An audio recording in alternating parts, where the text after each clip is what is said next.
Hey everybody, how you doing? Welcome to the Sisterhood. Thanks for tuning in. Hi. Yay. All right, we are going to have an awesome evening tonight. Why don't we just go ahead, Holly, start us out, introduce yourself, and tell us your favorite thing to eat these days. Let's go with that. Favorite thing to eat?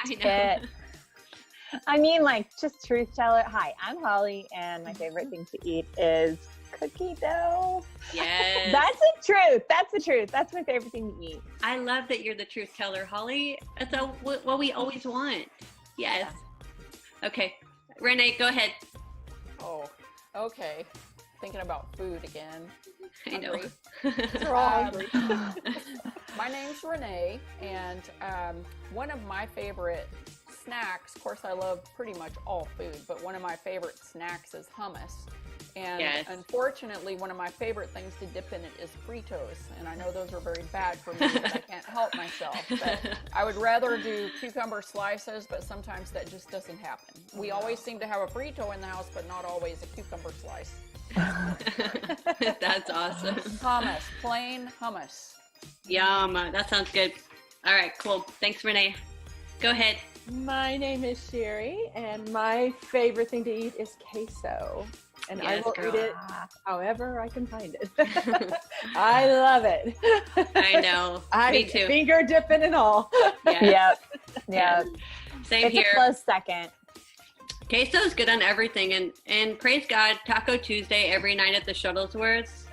Sometimes we don't have queso every time, but we love queso too. That's my favorite food. I was going to say that. And Holly, I mean, come on, it's okay. I have bad food choices, and there's no shame in the cookie dough, okay? No, Libin. I know. Yes. All right, well, my name is Emily, and if you are tuning in for the first time, we want to say welcome. This is just such an awesome platform of incredible women who just want to pour goodness into your life and just a place of belonging. So we're just glad that you're tuning in with us, and we hope that you guys get something out of tonight. So I'm just going to go ahead and ask this first question to you guys, and we're just going to get to know you guys a little bit better tonight. There's lots of depths and layers to these ladies, and so we're just going to ask some questions. And this first one is so important because worship music fills our spirit and our souls, and during this time of just isolation and weirdness and just needing to be constantly fed with goodness and positivityness. Is that a word, guys? It is now. We'll make it one. Okay. Yeah. For you. Thank you. Mean. Thanks, girl. Yes, that's right. So will you guys tell me what your favorite worship song is right now? Like what you have blaring in your ears? What's your favorite worship song? My favorite worship song is The Blessing right now. I love that song. I love how it talks about the generations and just, our kids and just covering them and how we have the opportunity to really set that up. So yes. I can totally get into that and just go, I love it. It's awesome. I know, it's so simple, right? Like the words are so simple. But so simple, but it's the word of God, so it's so powerful, right? Meaningful, yeah. Yeah. I know, we've had that at our house too. Mm-hmm. Yeah, it's been blaring. Yeah. How about you guys? What else you got? Well, a song that's really been striking a chord with me for a while now is the song Holy Water by We the Kingdom. Oh, cool. And there's just something about it when it comes on, it just really resonates with me, and almost to the point of I just want to lay down on the floor. Yes. Face down and cry. Wow, awesome. I don't even know, I can't even describe it. It's about forgiveness. That's powerful. Awesome. The lyrics are, your forgiveness is like sweet, sweet honey on my lips, like the sound of a symphony.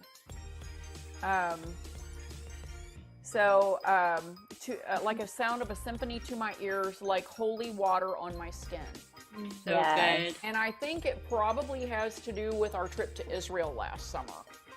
About the holy water and sweet, sweet honey and all of those biblical images that were brought to like life last year when we were traipsing around the Holy Lands. Yes. So good. I know, like that living water and holy water, just, I mean, that rushing waterfall, right? When we saw in that wadi was amazing. It was so powerful, you guys. Like, and that's what Jesus refers to himself as, is that living water, and it's just powerful. And so cool. We need that kind of power to forgive people sometimes too, right? Like, so that's awesome, Renee. Yeah. How about you, Miss Holly? What worship jam you got going on? Oh, so many. I have been doing the blessing a lot lately. We like Ren Collective around here a lot. So good. We like to jam it out. I love it. Whenever I can get the girls to sing along and they're like jamming out too. That's cool. That's so fun. Yes. I do. I feel like lately I'm going back again. I like to, revisit favorites. So Multiplied, what my blessings be multiplied. That one I've been going cool. I don't think I know that one. Can you sing it for us, Holly? yeah. I need a pen too. I need to write these down. I hope that you guys are like writing down these songs that these ladies are saying. I'm not really familiar, Holly, with that group that you're even talking about. I know, it's so ridiculous, but I don't know them. I know. And Dear Younger Me. I love Dear Younger Me. Yeah. Cool. Like, I like that story of like, if I could go back and change things, knowing like what I know now, but then I wouldn't be the person that I am today. And I'm recognizing that everything that we've gone through in our life has brought us to who we are and that's how, God used those tools. So like, I don't want to erase all of the craziness, but I want to go back and like tell, I like how it says, tell Dear Younger Me, like you are holy, you are righteous, you're one of the redeemed. Amen. So I love the story of that one. And so whenever I feel a little down, I got to jam that one out again as a reminder. I wouldn't change it. Anything by Mercy Me. Yeah. So good. I don't know the name of this song, but my worship song that I've been singing in my head, it's an old song, but Word of God speak, won't you pour down like rain, wash over me, and like just wanting God to download just fresh. He wants to speak to us every day, right? But are we listening? And so I've just been singing that in my car right now. I've been really kind of digging out some old school, back in the day, like youth camp songs in my life that just, when God speaks to you, there's just like you like shampoo your hair and you're like in the shower, like whether like herbal essence, like when you're in high school, it just brings you back to that moment. Same thing with like worship songs. Like I remember praying in the sanctuary with college and just those sweet times of youth camp or whatever. So God's just been kind of recalling that in my mind too in the last couple days. But I love it. Good stuff, you guys. Good stuff. Go ahead. I was going to say, we listened to a Hillsong Young and Fresh. I don't know if anybody's like I don't know caught on to that yet. It's like their next generation band, I guess. And we sat and listened to them last night. Just, Rim and I were just talking and wanting to listen to some stuff like that. And it was so good. Their music was amazing. So Hillsong Young and Fresh. It's got a different sound than Hillsong, but you could tell it's Hillsong. So they were, so it's really cool. So it's another good one to. And for those of y'all that don't know, I'm a hip hop grandma. So I really love Christian hip hop because you get the same beat, same vibe, but you're getting the word of God or positivity or somebody speaking about their life experiences, but it's always directed toward Christ, how Christ delivered them from it, how their life is better now. So I'm a big fan of the Christian hip hop. That's awesome. They're so much cooler. They had a bunch of remixes that sounded just like a dance club music. You would really like it, I think, Renee. I'm sure I would. You would. Hillsong Young and Fresh. We know what I'm doing right after this. I'm going to look them up for sure. I know they did Hillsong United Worship or like United Live, like that younger generation. So the same thing. It's just that they're the band. It's the next. Yeah, like they were raised up by the Hillsong stuff. Check it out. Awesome. We'll check it out. So good. All right, next question, which kind of leads into what Holly was talking about, just, with that last worship song that you talked about.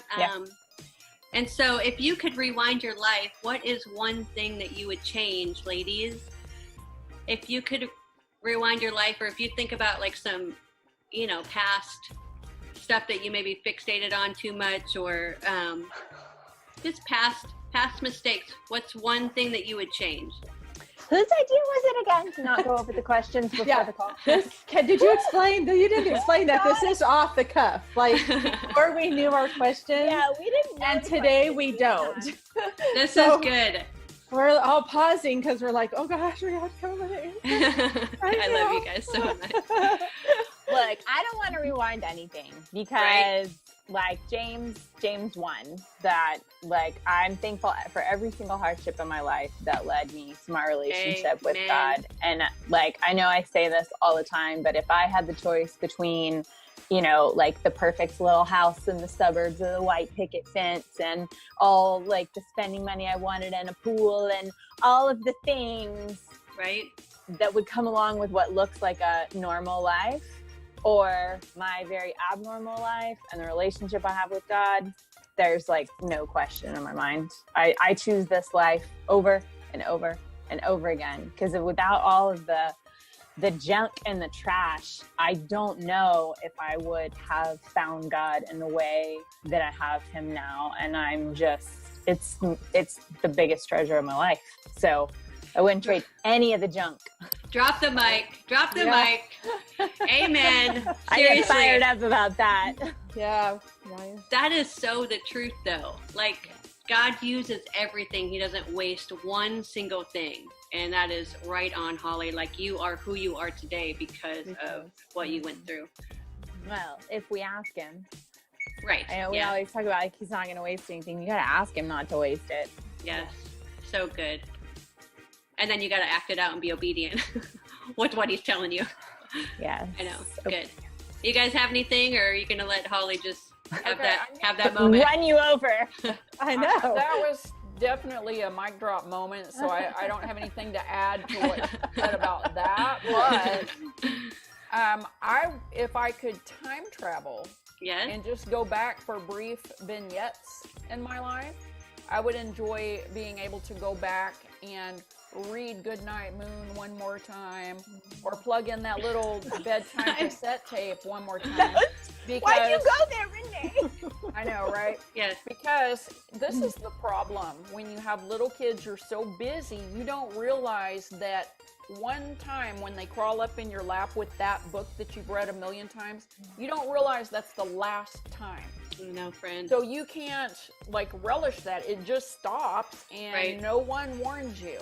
So there will be a last time when they come running to your bed in the middle of the night, and there will be a last time for all these little kid things that you think sometimes are going to be the death of you. Like if I have to read this book one more time. Yes. But one day that is the last time, and then they never ask you to read that book again. So I think if I could go back and just maybe experience a little bit of holding my babies again or playing with a toddler again, I think that would be such a blessing if I could just go back. So not really change anything, but just go back and just like relish it for a few minutes. You're gonna make me ugly cry on the internet, Renee. I'm gonna ditto what Renee said, and then I'm gonna say that I love the fact that you do get to do that with your grandchildren. It's a little bit different, but when you get, you do see it different then, because then you do cherish those moments. You do know how it's gonna work out. And I know that that's, I'm clinging for every moment with them. I have 3, and I'm constantly, and you revisit, you go back, you see your kids in them, you have memories with them. And so I'm not going to say anymore because I'll start crying too, but I'm just saying, I ditto what she said. And it's amazing. That's the beauty of like seasons, right? Like just seasons, and just embracing every season, and then watching it come again full circle, like you're talking about with your grandkids, and then watching your kids grow up. And I just can't imagine. I was sitting on the deck with Gavin yesterday, Gavin and Canyon, and Gavin's about to get his driver's license, and watching how he's not going to be home. Like that window, it's I've got like a year left before he's not going to be here. And so Renee, like you were saying, it's like, just relish these moments and don't miss it, right? Don't miss it. Absolutely. Good stuff, ladies. All right. This is a great question. We need some practical advice concerning just women's how to live day to day, just living day to day. How do you set up your day for practical living? Like, you want real practical, like what we do? Yeah. Well, I use Mondays. Mondays are my day to kind of plan out my week. And I do everything from scheduling to food, shopping, whatever I want to do. Yeah. Right? I try to get it all in there, fun stuff, you know. So that's how I do it. And I leave a little bit of extra time for things that, because things happen. So you could schedule it, but then my life changes a lot. So I try as best I can, but then I don't try to put that much pressure on myself to stick to it. So I do it, so I have it, and then I make it flexible so I can move it around. Yeah, you've got a lot of plates to spin with all your kids pulling at you, and just to be flexible. You're always driving to Kingdom Come Egypt. You're like everywhere, friend. I am all over Houston. I can tell you everything about it. Yeah, that's good. How about anybody else? What do you guys do for practical day-to-day living? How do you start your day and end your day? Go, Renee. Well, I'm definitely a list person. I'm a sticky note, highlighter, marker, write it down in the bookie. I keep a planner, and it's not as busy as it was a few weeks ago. But I like this planner because it gives you a month overview, and then it breaks it down per week by the day to time slots. And that helps me because then at a view, I can see, when I look at the month, I see the big events that are coming up in the month, and then I know how to plan other things around that. And so I'll write down important meetings, and then I also use my calendar in my phone. Oh, hi, Howie. I see Howie. See, Howie? But so I have that as a backup, but I'm still, even though I have a calendar in my phone, I'm definitely a write it down person. And I used to literally walk around with a post-it note list on my finger. Oh my goodness. Like, word. So overwrought, I couldn't remember what I was doing. So as I would go through the day, I would take that post-it note with me in the car and take it in the kitchen and like cross things off. So I highly recommend post-it notes and colored markers. Color coding things makes me happy. That's awesome. Yeah. And there are different people that make the world go round. We are all not like that with color coded. I wish my brain did that. Like, I do have that same calendar or that same planner, Renee. I love it. I think I do too. Yeah, it's the perfect size. Cheap. Well, I don't know. I got the thick one this time. There's a month, and then there's like every single day. Ooh, fancy. Where it breaks that out by hour and tasks each day. Mine does not have hours. I am not that detailed, people, but I do like chunks of blocks, and I have my day laid out, but I don't have the time slots in there. Well, it's nice too, because at the top of the day, like Sherry was saying, it says today's top 3. So if you have 3 major things that you need to get done today, you write that up at the top. Then you make out your schedule, and then it's got a space at the bottom that says tonight. And so tonight I need to get this done in order to set up for the next day. So it just helps. Like, if you're a Forgetful Jones, remember Sesame Street? Remember Forgetful Jones, the cowboy?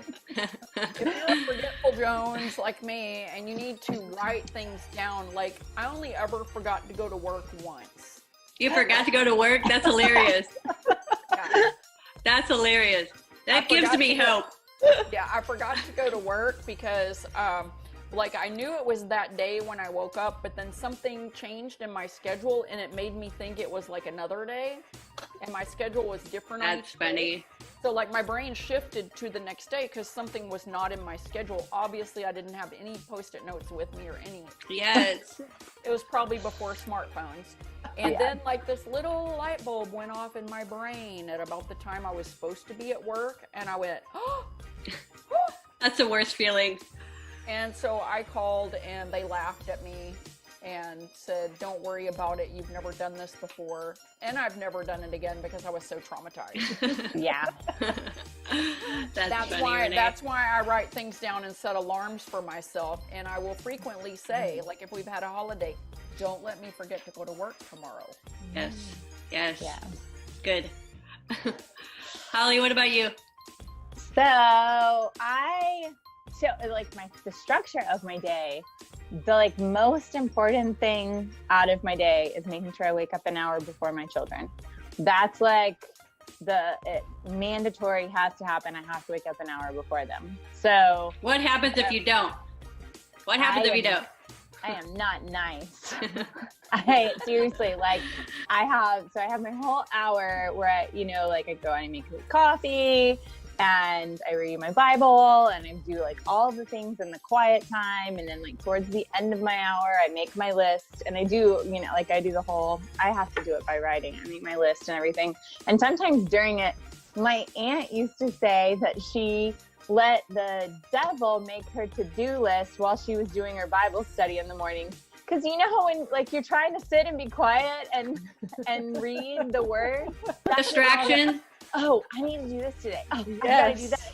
So like I keep this notebook next to me while I'm doing my Bible study. So while those distractions come up, I just like write them down so I can go back to the word. Move on. Yeah. So then by the time the girls wake up, I've had, a half a pot of coffee and I've read the Bible. So I'm filled up with love and caffeine. And then I'm happy to see them when they wake up. It's how you set the Instead of, tenor. like, Yes. Otherwise, I mean, sometimes, like on a Saturday morning, I won't set an alarm and they wake me up. And I'm a totally different person. I'm so cranky without that caffeine and the time.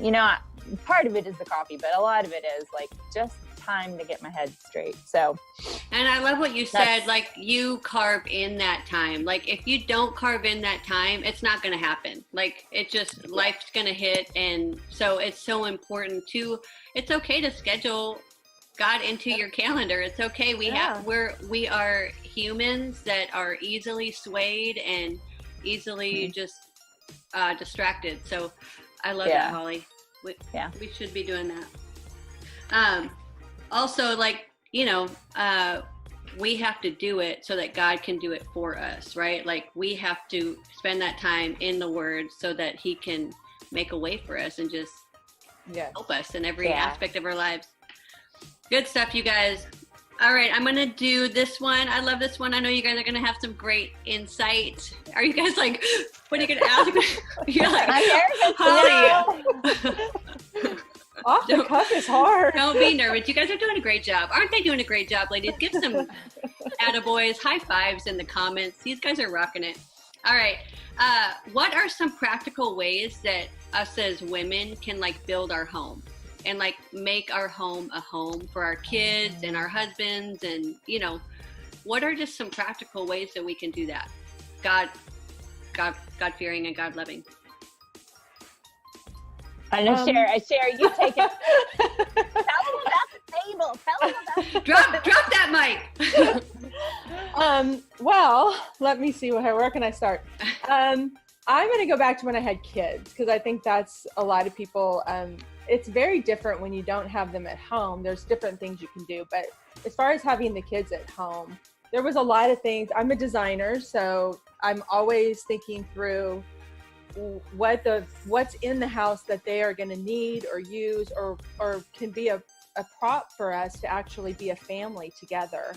So they're talking about the table because the table was a place that it was very special. It wasn't a place that we just ate at. It was a place we had actually community at. Like we formed relationships and memories there. And I made it a priority, and we played a game called Table Topics, and it's a question game where we just went around the table and asked questions, and I let everyone come. The kids didn't have to really ask if they wanted friends to come over. It was usually full. We had usually around 6 to 8 people there, and there's only 4 of us. So it was always extra people, and we just made that a place. So I always kind of found, I had a ping pong table in my dining room at one point because I had teenagers, and that's what they like to do. So we used the breakfast table for that, and we used the dining room for the ping pong table. So I always go to kind of that. Since I'm a designer, I go to that to make it, it functional, because I think the practical side, the living room, the couch was always really big. We had a lot of places. We watched TV had a lot of space for that. So for me, it was more that, I guess, because my background, but it was more that, what do we have in the house that could invite people in and make us have that feeling? I didn't worry about, I loved having pretties, but food, meat and potatoes for these boys to eat, or like chips and salsa, whatever, food. Way more important. And there was always food in the fridge and always, availability for that. So good. That was how I did it. So. And if you don't have a lot of money, bake the popcorn, right? Like, just there's other, it's okay. I was a single mom and had 3 kids and did it by myself. And we just, the time of communication was just as important. We played games. We did silly things. We got the weight little thing that, Renee, you'll probably love this, that belt you put on, and it actually like zaps you. You know what I'm talking about? No. Yeah, it like zaps you, and it's supposed to get you no fat on your body. Why do you not tell me these things? Does it work? I don't know, but no, I never got to see if it worked, because we bought this belt thing, and then it became a game in the house to see who could turn it up the highest. So the kids would play it, and it's like, you guys, come on, you've never heard of it? It's this thing. And I've heard of it. Okay, thank you. And it like, you can add like more and more like intensity to it. And so the kids would, and I was it's always like a pins unit for your stomach. Yeah, and I was like, they're burning their insides. I just know they're burning their insides. But anyway, the boys would always play competition. So we just did stupid stuff like that. That's awesome. Yes, teenagers love stupid stuff. Yeah, I'm right there right now. Amen. No fun. All right, who else? Who wants to add to that? Anybody? Go ahead, Renee. That's okay. Go first. I was just going to say that back in the day, we used to carpool to school. Not that anyone gets to go to school right now or carpool, but when it was a game that we would play in the car, somebody would start off and say, I am thankful for sunshine. And then the next person would say, I'm thankful for sunshine and cows. And then we would, whatever they could see, because they were little kids. So cute. By the time we got to school, the last person was saying they were thankful for just about everything that we had seen on the way to school. I love that. Hilarious. That is so cool. It's a fun game to play when you're traveling too. I'm thankful for, it's like we used to play the alphabet game and games like that in the car. Mm-hmm. That was before devices, but I think even if you have devices, it's good to turn them off sometimes. I agree. Yes. We had a lot of fun times in the car. You would have to think of things to keep the kids occupied. Just like Sherry, at your house, y'all played games and things like that. We would play outside or play board games, or make things, do crafts, that kind of thing. We had a good daily devotional for kids when our kids were little, and it would just take about 5 minutes in the morning, but it always had some kind of a little activity that went with it, so we enjoyed that. So important. Yeah, and my kids would listen to Christian music every night while they were falling asleep, and I think that was... There is something to be said about that. I like that. Really I like that. Sorry. Mm-hmm. That's awesome, Renee. I used to read the Jesus Calling with Gavin when he was young, up until he was like 10 or 11.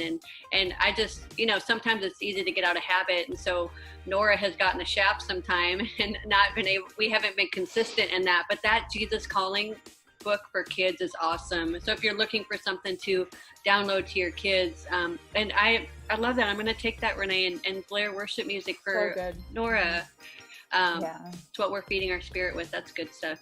That is good. Yeah, we read the Jesus Storybook Bible.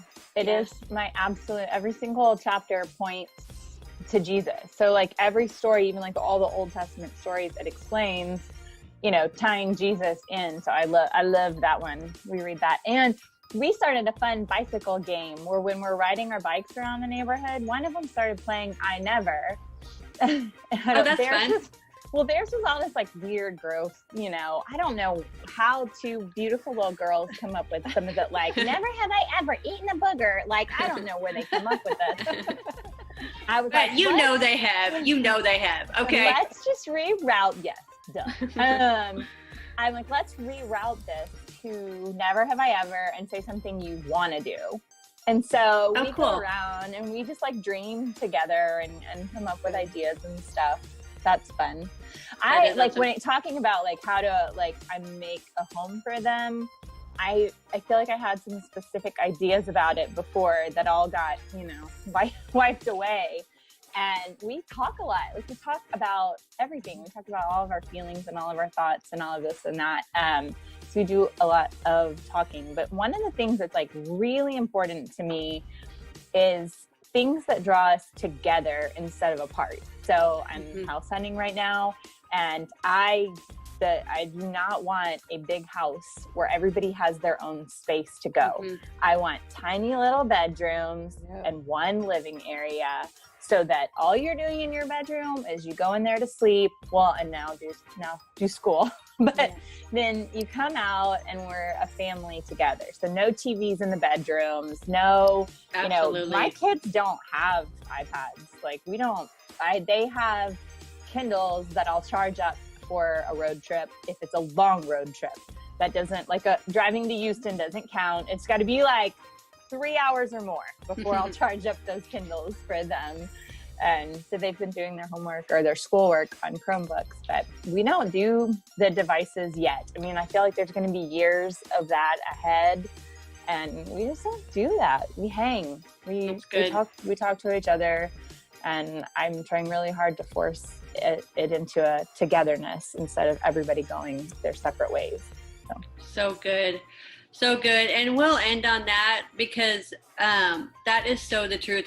I've even found myself, you know, it's so easy for these kids to be wanting to get our attention, and I'm on my phone. Like we have to put the phone up. And I mean, we are during dinner, and there's times that we have the cell phone tower for sure. We're not bringing that to the kitchen dinner table, but you have to put it away and unplug.